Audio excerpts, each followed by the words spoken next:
Alright, we're raising to a power. So what do you do with the exponents? You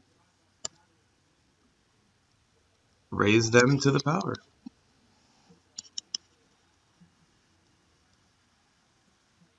So just like we would any other number, we just do our exponent rules. What do you do with the exponents on the variables? You multiply them. You distribute if we have parentheses.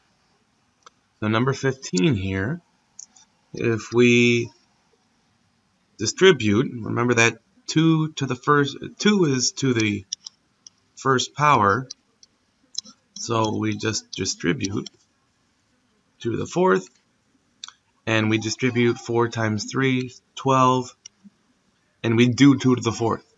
2 times 2 times 2 times 2 is 16. So you can just raise 2 to the fourth power, or you can distribute and then do it. So same thing. Number 16, we have a negative, so we can think of it as negative 3 to the third power, a to the sixth, and b to the 15th. We just multiply. Negative 3 times negative 3 times negative 3 is negative 27. And we just keep the others the same way there. We do the same thing with negative 3. We multiply that with everything.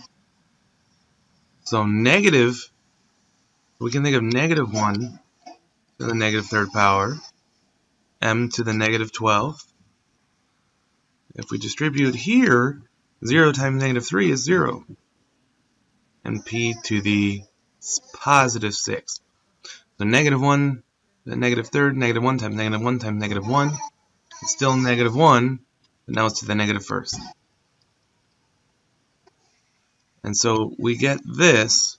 Now we don't want negative exponents, but someone else in your group will tell you what we're doing with those. We do the same thing here. So it's 4 over 5 to the fourth, x to the 8 over 3, because it's 4 times 2/3, and y to the negative 12 over 4. And now we need to simplify. 4 over 5 to the fourth is 4 to the fourth power, which is 256, and 5 to the fourth power, which is 625. Then 8 over 3 can't be simplified. Negative 12 over 4 can be simplified to negative 3. And again, we don't want negative exponents or 0, so we'll end up changing those. But for right now, we'll just keep it like this.